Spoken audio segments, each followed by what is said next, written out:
por esta segunda intervención, presentación del libro Periodistas a las Armas de Rafael Cordero Avilés. Se trata de un libro de investigación muy seria, muy conectada, pero muy ameno de lectura. Es la adaptación de la tesis doctoral Periodismo y periodistas republicanos en Madrid de la Guerra Civil 1936-1939, que obtuvo ante el tribunal la máxima calificación. Para mí, la verdad, es un privilegio presentar esta tarde a Rafael Cordero y hablar, me ha parecido muy poco, en un par de minutos, de su libro, por varias razones. Una es mi afición a la historia de la prensa, algo que me contagiaron en mis años de facultad, profesores como Pepe Altabella, que además se había iniciado en el periodismo siendo un niño, un adolescente durante la Guerra Civil en Madrid, en el diario Política y en la revista Blanco y Negro. Antonio López de Zuazo, citado en la obra, María Dolores Sáenz, María Cruz Segarri, que me regalaron su tiempo y amistad. Antes también me habían hablado de la importancia de la prensa para conocer la historia contemporánea. El editor Vicente Giner, un personaje con el que trabajó Eduardo de Guzmán para la edición de libros como 1930, y el profesor Isidro Sánchez, autor de varias historias de prensa local y regional. Rafael Cordero es periodista y ha ejercido el oficio en la radio, fundamentalmente en la cadena SER, en Radio Nacional, en la cadena COPE. Ha dirigido gabinetes de comunicación y tiene también una interesante trayectoria como investigador de historia militar. Desde 2007, por oposición, trabaja en el Gabinete de Comunicación de la Universidad Complutense de Madrid. Para la realización de este libro ha buceado en hemerotecas, una de ellas la municipal. Yo alcancé a conocerla cuando estaba en el edificio de la Torre de los Rosales, en la plaza de la Villa, y recuerdo cómo sonaba cuando te levantabas, cómo sonaban las maderas, era un piso de madera. Pero la Biblioteca Municipal de Madrid, yo creo que es la mejor de toda España, pues es una referencia incuestionable. También el Archivo Histórico Militar es otra de las fuentes fundamentales de este libro para conocer cuál fue la andadura posterior, incluso a veces anterior, de periodistas que, en fin, fueron al acabar la guerra, fueron encarcelados y en algunos casos fusilados. Las tres profesiones, como sabéis, más inconvenientes, por así decirlo, allá por el año 39 y 40 eran las profesiones, las tres P's, se decía, policía, portero y periodista. Esas tres profesiones, a ver, las ejercicio era un peligro. También el Archivo General de la Administración ha sido otra fuente fundamental y otros muchos archivos públicos y privados. Es una obra de fondo, algo más que una tesis doctoral. El libro cuenta con un prólogo de gran categoría, de todo un lujo, a menos que del profesor Antonio Plaza, que es un incansable investigador, también buceador de archivos, al rescate siempre de la cultura republicana y del exilio. A él debemos la recuperación del personaje de la escritora y periodista Luisa Carnés, extraordinaria mujer, como otras muchas que figuran en el libro de Rafael Cordero. Periodistas a las armas, la prensa republicana en la Guerra Civil nos ofrece un relato extraordinario de cómo era la vida en los periódicos y revistas durante aquellos años, con centenares de biografías de periodistas, hombres y mujeres, algunas muy interesantes, desconocidas, dibujantes, fotógrafos e incluso gerentes de periódicos. Periódicos como El Heraldo, el Liberal, El Socialista, Política, El Mundo Obrero, El Sol, ABC,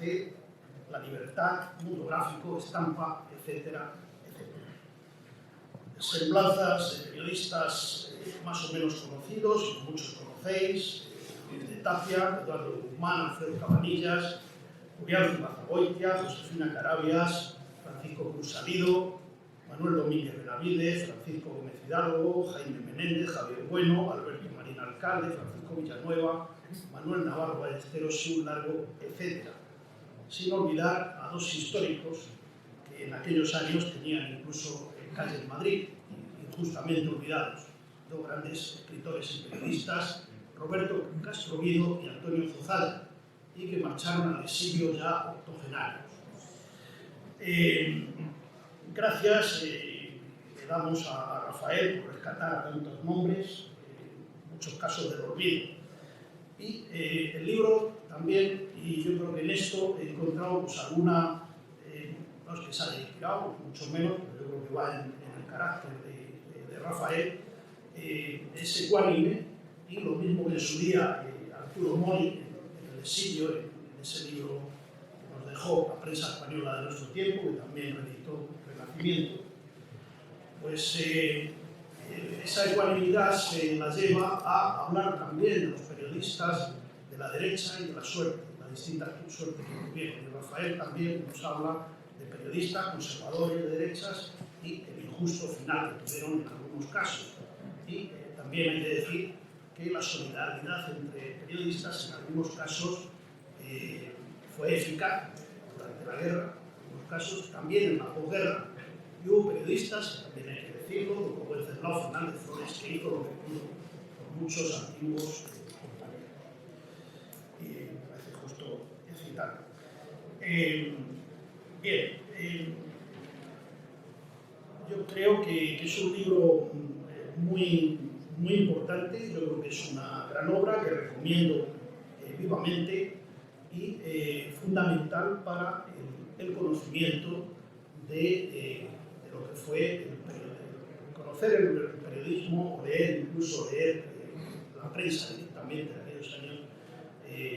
es algo fundamental, que no, hay veces que, en fin, la realidad, pues se dice que la verdad es lo primero que muere cuando empieza una prensa, empieza una guerra, pero no deja de ser una fuente fundamental para, también para la vida cotidiana, lo que pasaba a los madrileños y a las madrileñas de aquellos años. Muchas gracias, Rafael, por esta gran aportación. Periodistas en las armas, que recomiendo vivamente que compre y lea. Muchas gracias.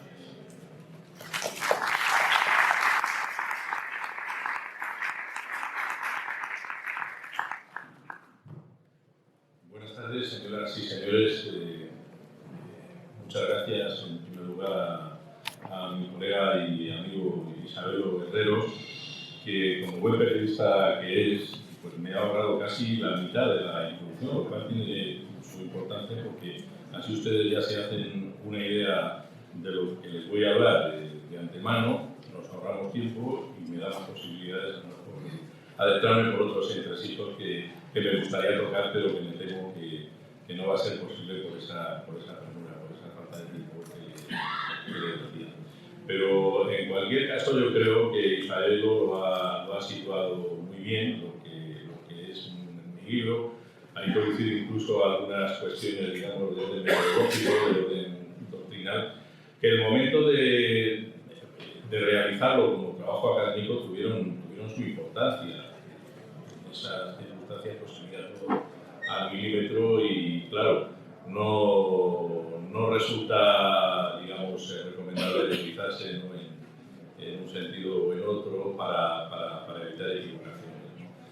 Pero yo he escrito este libro, del que ahora precisamente termino el segundo volumen. Creo que es justo que lo diga, pues porque han sido 10 años de investigación, hablando en términos de conjunto, desde que empecé la tesis doctoral allá por 2010 y en la Universidad Complutense de Madrid, y de la mano de mi directora de tesis, doña Mirta Núñez Díaz Valar, que hoy me honra aquí con su presencia, y hasta el momento en que este primer volumen vio la luz, que fue en marzo de este año, y que para mí pues, fue de alguna manera la realización de un sueño, de algo que yo me había empeñado un poco, a veces empecinadamente, en sacar adelante puesto que yo era consciente, era el primero, de la casi imposibilidad de la tarea que me había impuesto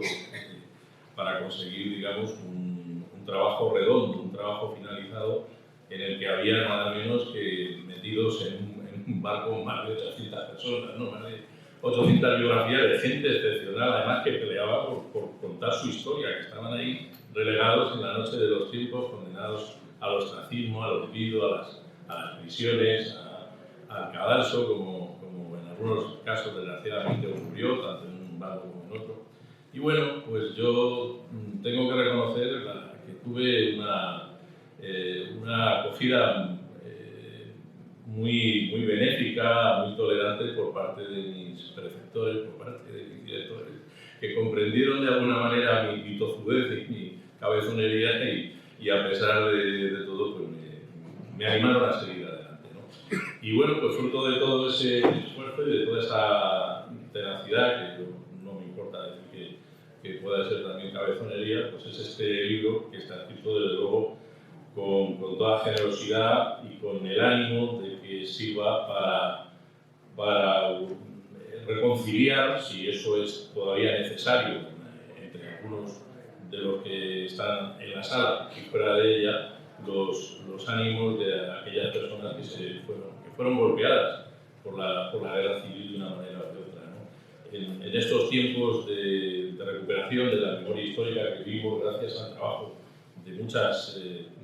personas, tanto del mundo académico como de otros ámbitos, por recuperar precisamente esa historia que durante tantos años nos estuvo vedada, nos estuvo prohibida, pues yo creo que este libro ha venido a poner, digamos, un granito de arena sin pretenderlo tampoco, sin querer, digamos,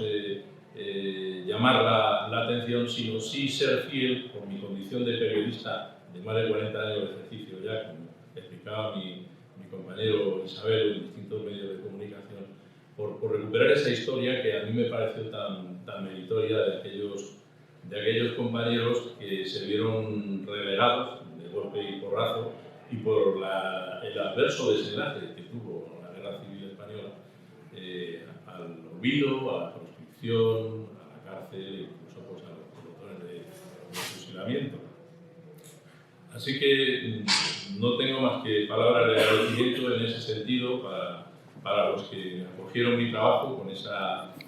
generosidad y me permitieron seguir en este empeño e incluso pues, me dieron de alguna manera facilidades para poder llevarlo adelante y poder ofrecérselo a ustedes, que será mi mayor deseo, mi mayor afán, darle a la sociedad, pues de alguna manera, devolverle algo de lo que yo considero que he recibido a lo largo de mi vida académica y profesional, ¿no? Y por eso digo que está escrito sin ningún renglón torcido, sin ánimo de animosidad, pero sí apoyándose en los hechos, que creo que cualquier periodista tiene la obligación y digamos, el instinto adquirido de que debe de remitirse a los hechos, dejando un poco la interpretación de los mismos a los lectores. Es decir, yo creo que si hubiera que decir lo que es este libro y lo que no es, pues podríamos situarnos dentro de esas coordenadas. Y no es por casualidad que sea así, sino porque este libro aspira, como les decía, a un objetivo muy ambicioso y puede que sea imposible, porque en los que ya han hecho la paz con ellos mismos, incluso con la terrible historia contemporánea de España, y digamos, los que pudieron ser adversarios en un momento determinado lo comprenderán muy bien, pero quizá aquellos más irreductibles o que se sienten tentados, digamos, por aventuras pretéritas, por reeditar viejos errores, considero que este libro, de alguna manera, pues también les puede aportar un poco digamos, de lo que fue ese esplendor efímero de la cultura española de José Antonio Zazano Florentino Aranero nos ha hablado hace un momento, ¿no? Ese destello de luz a través de la generación del 27, de tantos grandes talentos reunidos en un momento determinado y que tuvieron, desgraciadamente, pues, que irse de España para evitar los problemas de la represión y de la victoria. Así que, puedo decirles que en líneas generales este libro reúne, entre este primer volumen, entre las biografías que contiene este primer volumen, que ahora mismo no recuerdo exactamente cuántas son, pero que creo que están por encima de las 400, sinceramente, y el segundo, que son unas 384, pues bueno, prácticamente son 800 perfiles biográficos los que hemos estado investigando, actualizando, en estos años en el que yo he visto cómo crecía el interés entre el público, y lo digo con toda alegría y con toda satisfacción, por estas cuestiones que cuando yo empecé pues eran contados, ¿no? No voy a decir que francotiradores por no resultar irrespetuoso, había personas del mundo académico, como los que he citado ya anteriormente, profesora Rita Núñez, aquí nuestro ilustre moderador y compañero Isabel Herreros, el profesor Bahamonde, el profesor Ángel Viñas.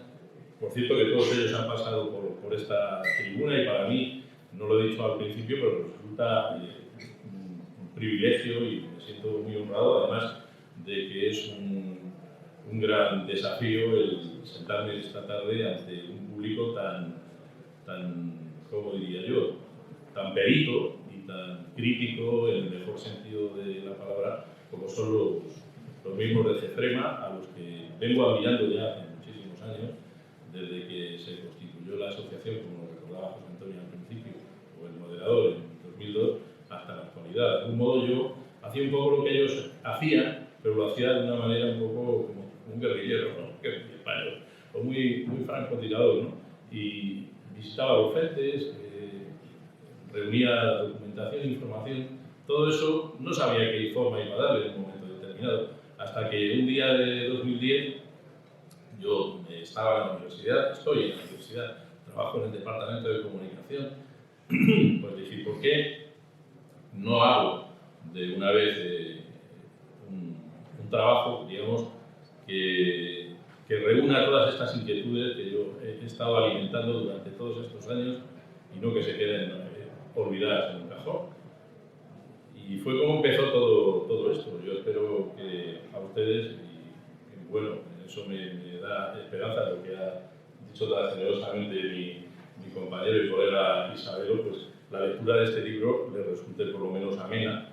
y por tanto no les aburra, que yo creo que es la ley de oro fundamental en todo esto, ¿no? Porque es verdad que creo yo, y no es que yo lo haya hecho así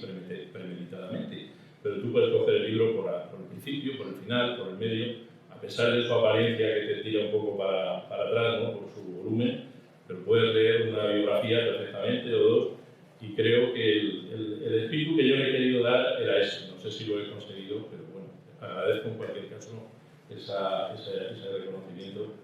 Y bueno, paso a comentarles pues, algunas otras cosas que tienen ya aquí en pantalla. Lo voy a hacer muy someramente, me van a perdonar porque quiero atenerme a lo que me han pedido, que sea conciso y sobre todo que me atenga a las imposiciones del reloj, de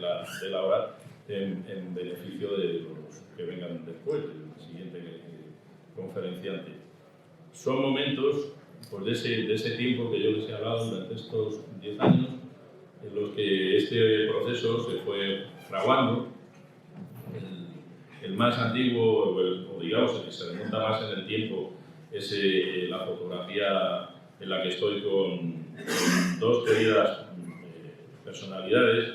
Desgraciadamente,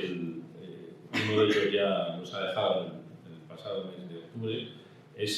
Era además y es el prologuista de mi segundo libro, el periodista y escritor, historiador, investigador y profesor, no sé si lo he dicho, José Antonio Vidal Castaño, una institución en el mundo de las letras en Valencia, y desgraciadamente pues, nos ha dejado un gran hueco y un gran dolor su pérdida, pero también la generosidad que tuvo de ilustrar ese segundo volumen que ya les digo, estoy a punto ya de entregar en estos días a la editorial Renacimiento, que es la que ha publicado y ha apostado por mi trabajo.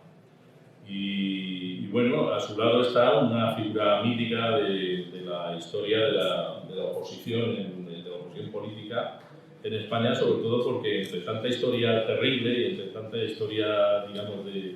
de personas tan injustamente maltratadas, pues Nicolás Sánchez Albornoz pues fue uno de los protagonistas de aquella fuga de Cuelgamuros, que luego se ha llevado al cine, e incluso la escritora Bárbara Cruz Solomon,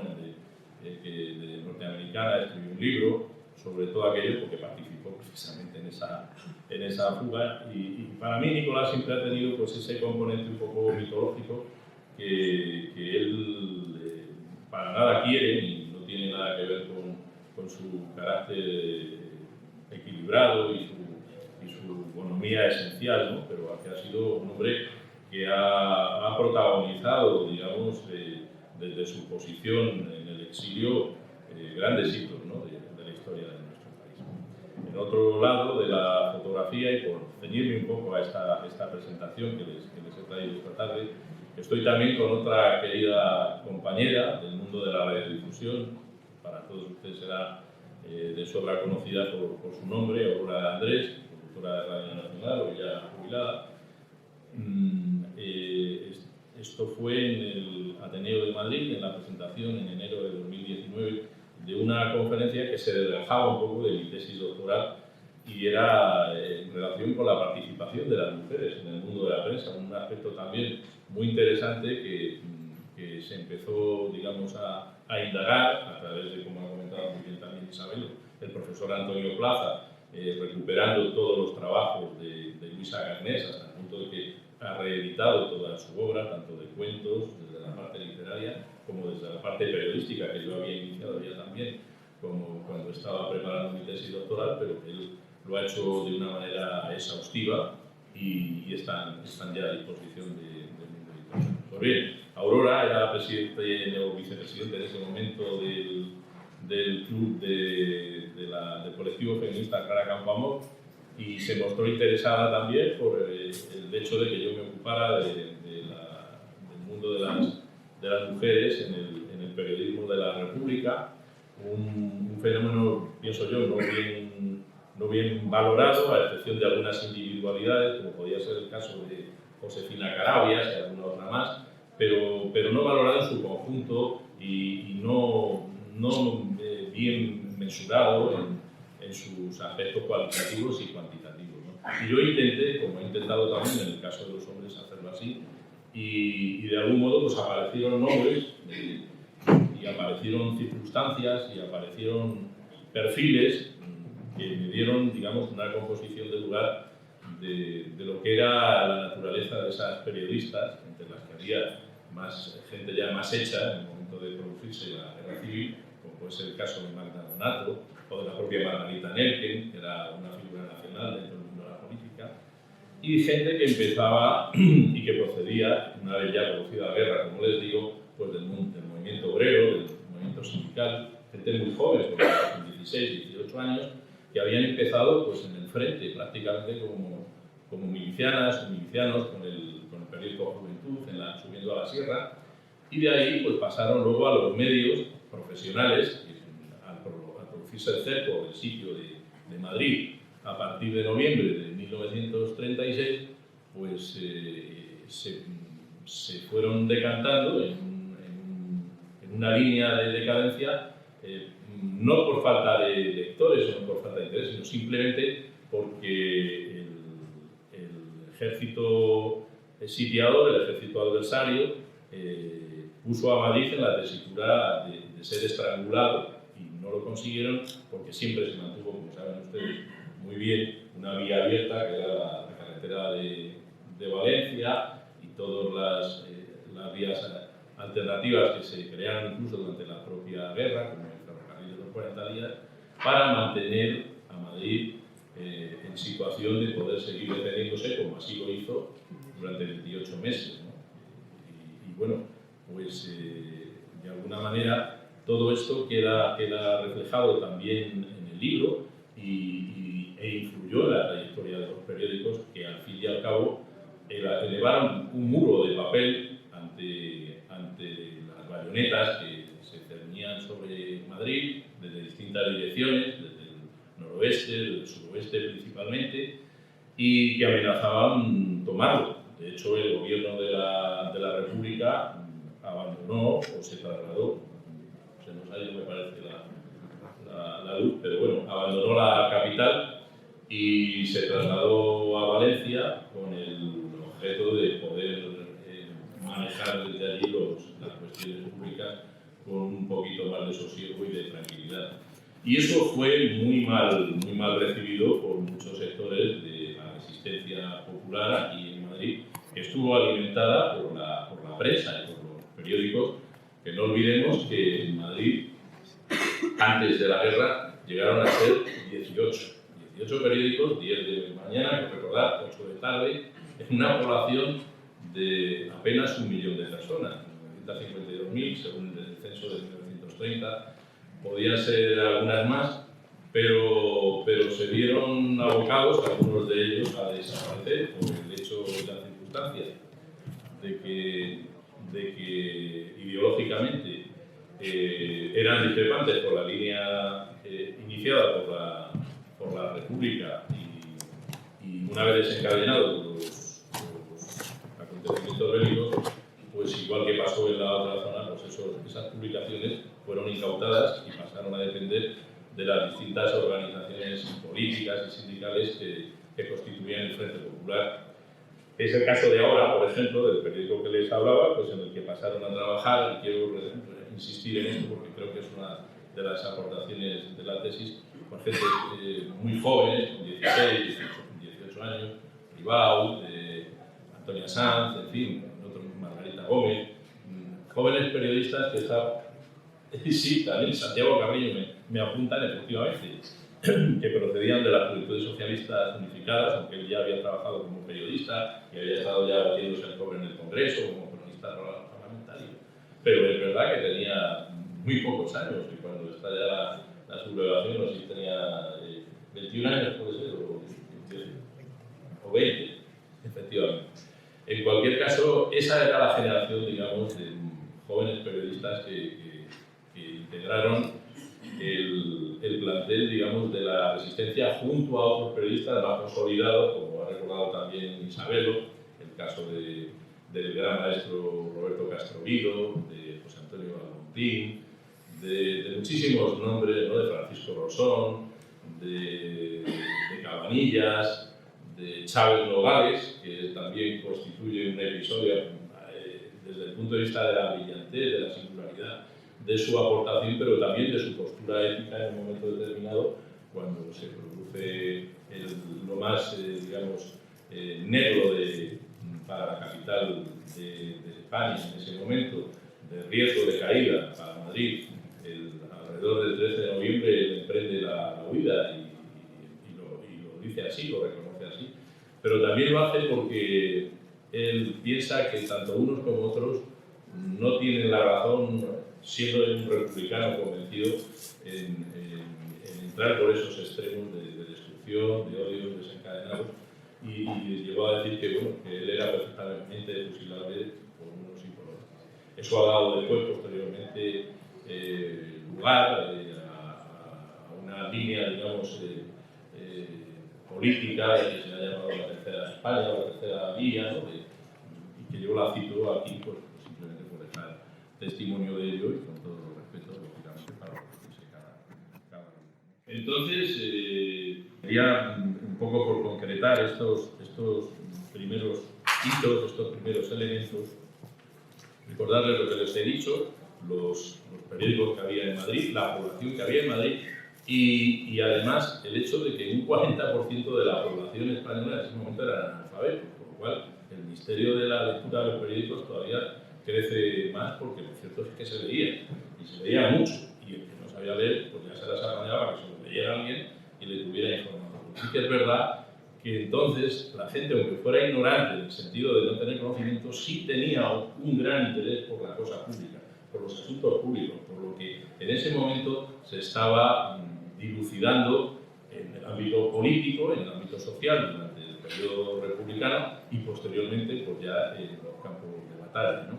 En los que tampoco dejó la República, digamos, de ejercer una acción de docente, como lo hizo desde un primer momento, pues con las misiones pedagógicas, con las campañas de alfabetización de soldados y personal civil y, en fin, con una serie de cosas que se hicieron y que tienen, digamos, mucho mérito porque se hicieron en plena guerra, en plenas hostilidades, ¿no? Y no resultaba fácil llevarse a cabo, o sea que no todo fue negativo, sino que de alguna manera ese espíritu, digamos, regeneracionista, ese espíritu de conseguir la democratización a través de la cultura, pues persistió, digamos, a lo largo de estos 3 años de guerra. Y bueno, ¿qué puedo decirles de lo que fue la guerra civil en Madrid? Porque de lo que es y lo que no es periodista, yo creo que ya les he comentado, y también un poco pues, de lo que era la prensa antes de la guerra civil. Decirte que, por ejemplo, es un dato, pero bueno, como tal lo apunto y creo que es interesante para que hagan ustedes una composición del lugar. Antes de la guerra en Madrid había alrededor, aparte de los periódicos que ya les he mencionado y revistas, que serían aparte, hablo de periódicos diarios, del orden de 18, pues había como 500 periodistas en activo, digamos, para servir todas esas redacciones, que en algunos casos pues eran abundantes, ¿no? Podía tener, como en el caso de ABC, pues podían tener 40, 50 redactores, en el caso de ahora igual, y que al producirse el sitio de la capital, es decir, de las tropas de Franco a la entrada de la ciudad, se produce una gran, digamos, dispersión, por no decir una gran desbandada, porque no todos se marcharon, evidentemente, pero que ya, digamos, al producirse el alzamiento, la sublevación ya había tenido sus antecedentes, entre otras cosas porque los periodistas de derechas pues, se vieron comprometidos aquí en Madrid y empezaron a irse o a esconderse en las embajadas o donde pudieron, ¿no? Y eso pues menguó ya ese número de 500 periodistas en activo que contamos en nuestra relación. Al final de la guerra, y teniendo en cuenta esa savia nueva, esa juventud que venía del movimiento obrero, que había, digamos, tomado el relevo de los periodistas que se habían marchado o de los que habían caído en el ejercicio de su profesión, como fueron Manuel Alvar, como fueron Jaime Cubero, en los primeros días de la guerra civil, en los frentes de la sierra y otros muchos, incluso personal de talleres también, pues quedaban prácticamente, según y ateniéndonos a los datos que da Eduardo de Guzmán, porque investigar esto pues, no ha resultado nada fácil, pues quedaban no más de 100. Yo apunto aquí el dato de 70, 80, pero muy prudentemente, por no excederme, probablemente fueron algunos más. Pero es verdad que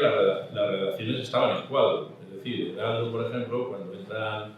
las fuerzas falangistas, entre las que estaba José María Sánchez Silva, el famoso autor de Marcelino Pandivino y demás, pues no había ni más que 4 o 5 redactores. Estaban pues ateridos de frío y bueno, pues estaba entre ellos Díaz Casariego, el famoso fotógrafo, que hacía algún momento pues había descubierto a sus compañeros como integrante de la quinta columna, en fin, todas estas cosas que se produjeron por el miedo comprensible a lo que vino después, que obviamente pues no les supuso ni les ahorró sinsabores a ninguno de ellos, ¿no? Como decía también muy bien Isabelo en su estupenda presentación, a pesar de todo esto que ocurrió durante la guerra civil, en líneas generales y antes de la guerra, el ambiente de la profesión periodística no era malo, salvo excepciones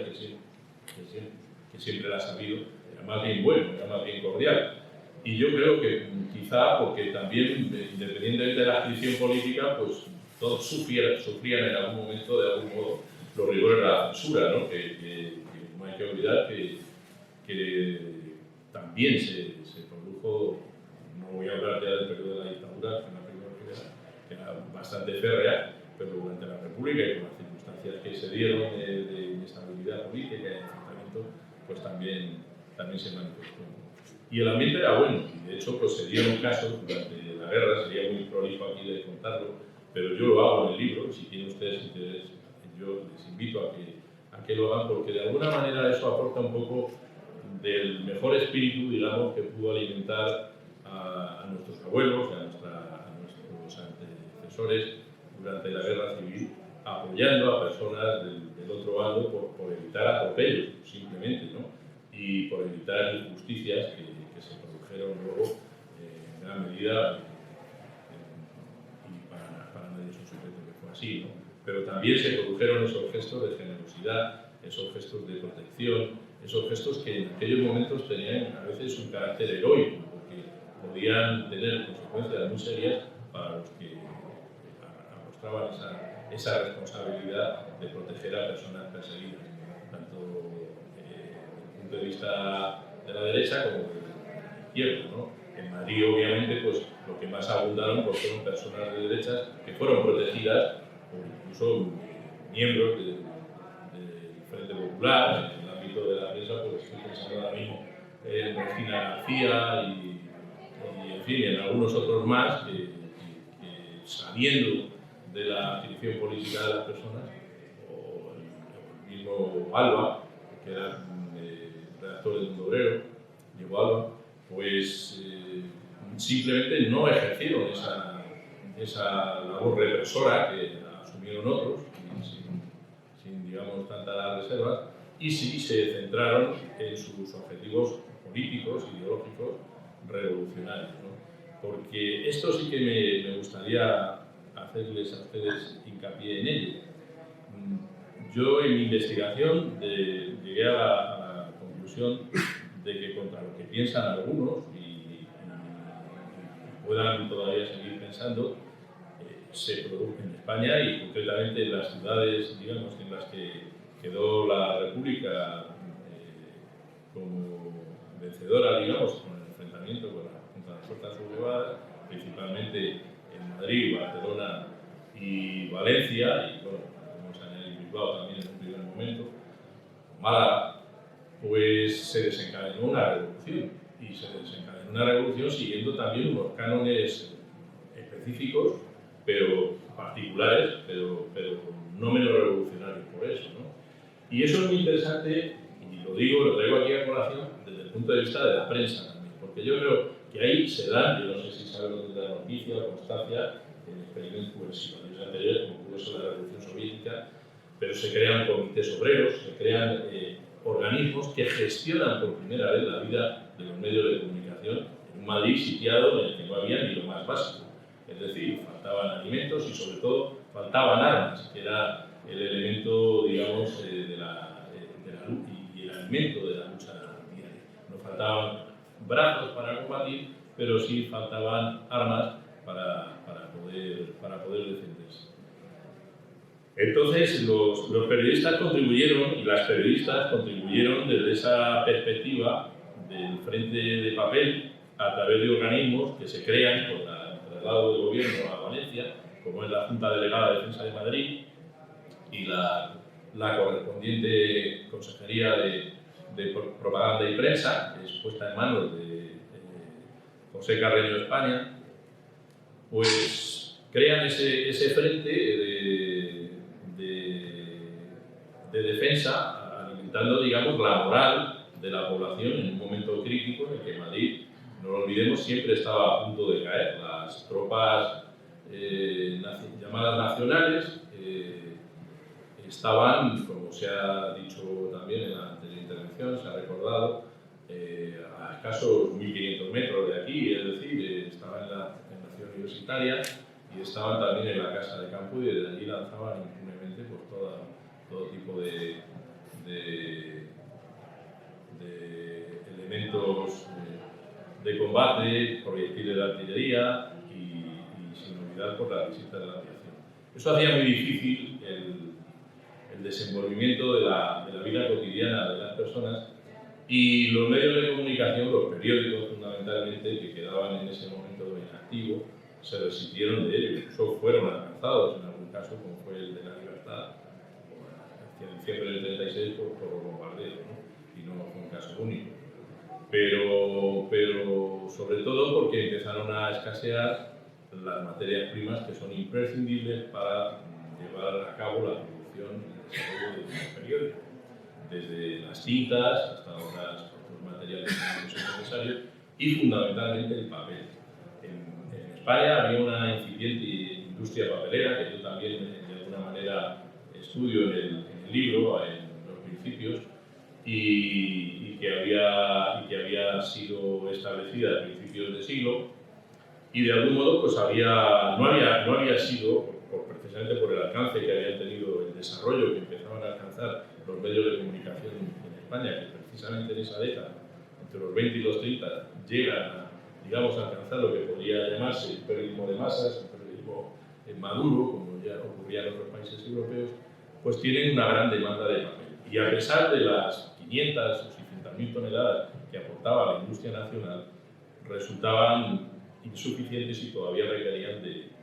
la importación, pues, de una sexta parte de esa cantidad, o sea, algo más de 100.000 toneladas, no recuerdo exactamente, o algo más. Eso también está estudiado y muy bien,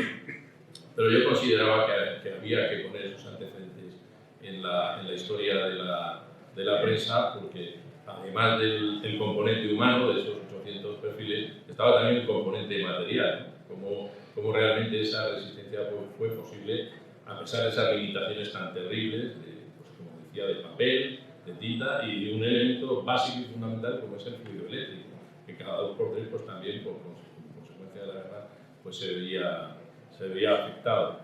Aún así, se editaron en Madrid 12 periódicos, incluso salió alguno más, como en febrero de 1937, aparece Castilla Libre, a instancias de la Regional Centro, de la CNT, y con el impulso sobre todo de Isabelo Romero, que fallecería además poco después, era uno de las grandes almas, digamos, de los espíritus de la resistencia aquí en Madrid, junto con algunos más, y él confió a un periodista que creo que en mi tesis ocupa un lugar fundamental, como también el profesor Altavella, al que mi colega y amigo Isabel Guerrero os ha citado hace un momento, merecen, creo que con creces, si se habla de la prensa republicana y en la guerra civil, citar, ¿no? La profesora también Mentamunde lo sabe porque fue alumna de él. Tuvimos el privilegio y la suerte de conocer al maestro Altavella y de alguna manera, a pesar de los años que han transcurrido después de pasar por sus clases, ese espíritu subyacía ahí y también estuvo digamos, en la génesis de mi trabajo de recuperación histórica, que no ha surgido así por arte de biblioque ni por venderles a ustedes también un libro, digamos, llamativo de periodista, algo relacionado con el marketing. Tiene que ver con lo que ustedes pueden comprender muy bien porque ustedes lo entenderán, porque sé que ustedes han tenido esas mismas inquietudes y han querido indagar por su cuenta y hacerse sus propias opiniones sobre cuestiones que a todos nos habían contado de una manera determinada, pero que de alguna manera pues, nos parecía suficiente. Entonces, este libro también es un tributo tanto al profesor Altavella, que tuve el privilegio de ser su alumno allá por final de la década de los 70 o principios de los 80, en la Facultad de Ciencias de la Información de Madrid, y a Eduardo de Guzmán. Eduardo de Guzmán como gran alma del periódico Castilla Libre y de la resistencia que en este caso pues, protagonizaron los anarcosindicalistas, pero que también hubo entre las demás fuerzas, tanto republicanos como comunistas, como gente sin partido, tuvieron también sus epígonos. Aquí vemos a uno de ellos en la toma del cuartel de la Montaña, Juanito González Ormedilla, acompañando a uno de los soldados que sale del cuartel de la Montaña. Estamos hablando del principio mismo de la guerra civil, en el que tuvo además una intervención muy destacada, además de Ormedilla, otros muchos periodistas que constituyen aquí lo que luego se ha llamado las milicias de prensa, y eso sí que justifica un poco también el título de mi libro, porque es que literalmente se formaron milicias entre el personal de los medios de comunicación en Madrid, tanto del personal técnico como el obrero, como el personal de redacción, para constituir unidades militares, unidades de milicias, que si bien no llegaron a desplegarse, digamos, plenamente, pero sí hubo algunas de ellas que sí tuvieron combates y sufrieron incluso pues, bajas y de alguna manera pues era justicia también el recordarles y el recuperarles. Aquí pues aparecen algunos de los nombres,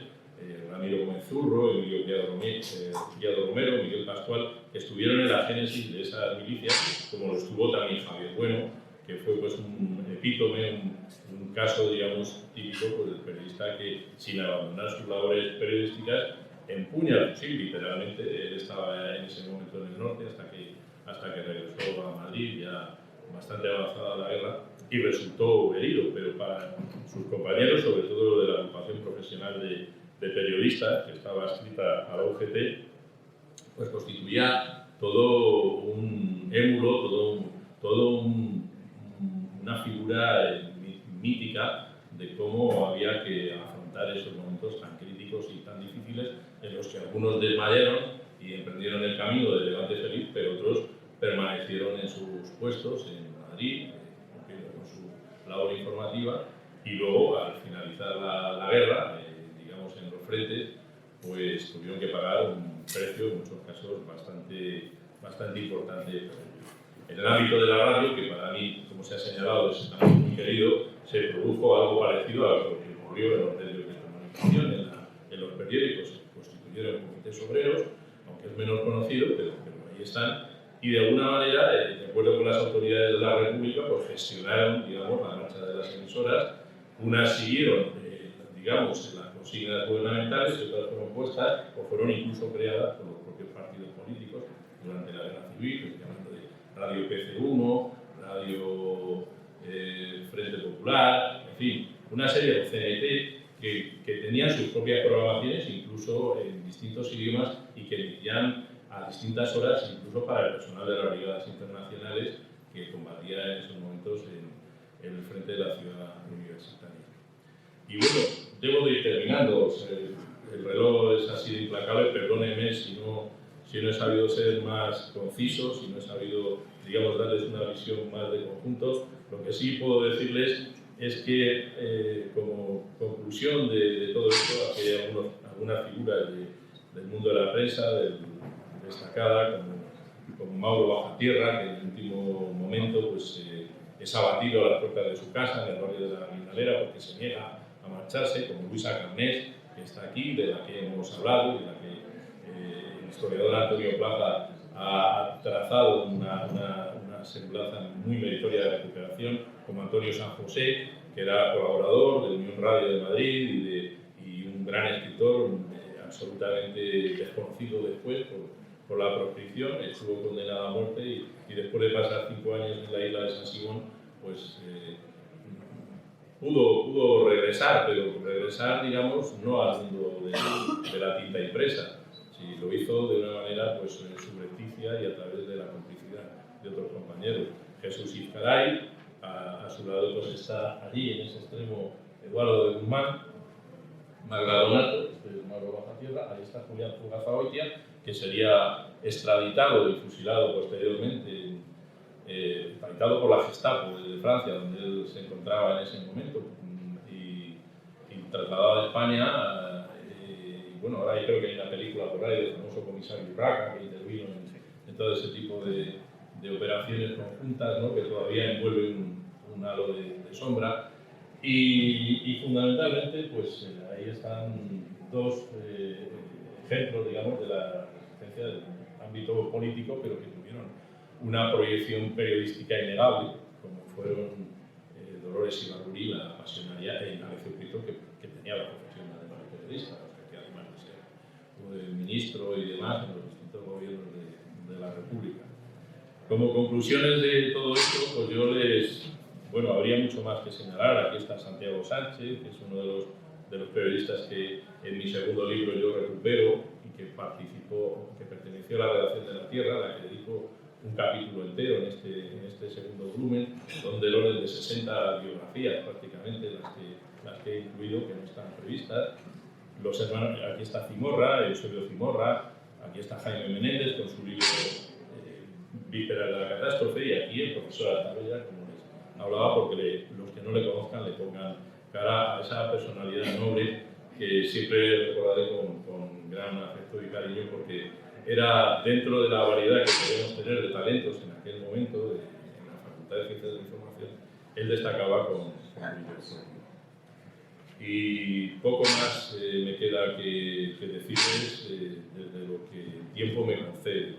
Yo espero que si tienen ustedes la oportunidad de leer mi libro, sigan elaborando sus propias ideas y alimentando, digamos, ese gran monstruo de la curiosidad que tenemos todos en relación con este tema y que nos lleve pues, a buen término, a la luz y a la compenetración, a la recuperación, digamos, de la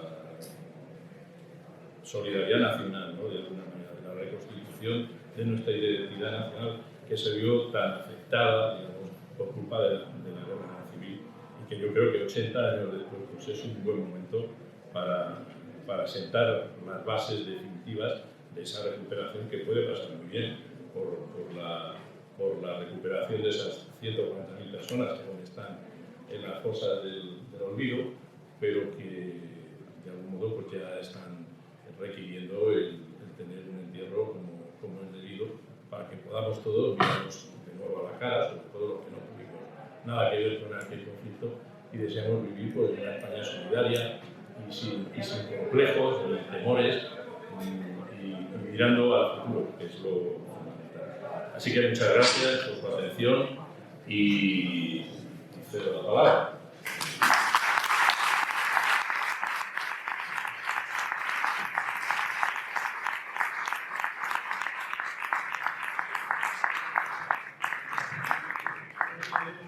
Un breve turno de 3 o 4 preguntas, pero preguntas. ¿Cómo? Una. Vamos mal, ¿qué tienes? ¿Alguna pregunta? Sí. Pregunta. Sí. Yo estuve con Rafa el día que dio esa conferencia, que he visto una foto en el Casino de Madrid, en la tertulia Juan Sebastián Elcano de Zaguirre. Entonces yo lo que te pregunto, entiendo que con la COVID este libro estupendo tuyo ha sido muy poco difundido, ¿no? No ha habido muchos actos. Bueno, lo primero, querido Juan Manuel, me congratula muchísimo volver a verte después de esta terrible pandemia que hemos sufrido y que nos ha impedido, entre otras cosas, coincidir, como coincidimos en múltiples ocasiones en aquella ocasión. Yo, la verdad es que sigo diciendo un poco lo mismo. Para mí era un sueño acariciado el poder publicar este trabajo en un momento determinado. Es probable que pudiera haber salido antes, pero tuvo sus necesidades editoriales también, que yo desconozco, y de alguna manera pues, yo me siento reconocido a pesar de todo y que lógicamente por la pandemia no ha ayudado en nada tampoco a que estos actos se pudieran producir y que pudiéramos todos disfrutar de alguna normalidad, ¿no?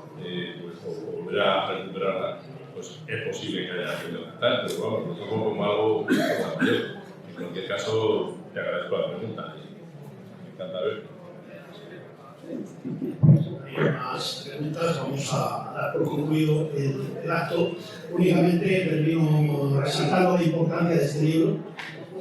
Si en su día, hace años, fue importantísima la aparición de los 3 tomos de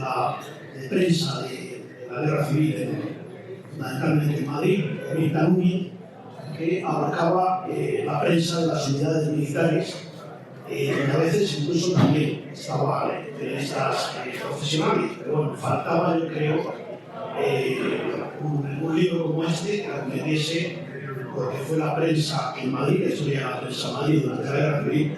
y las biografías de tantos ilustres periodistas.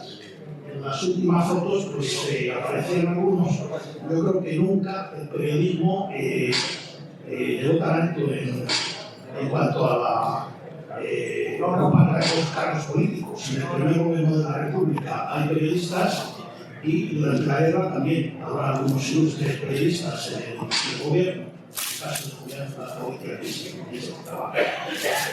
Muchas gracias y bueno, pasamos a la siguiente conferencia y nos retiramos de aquí de la mesa.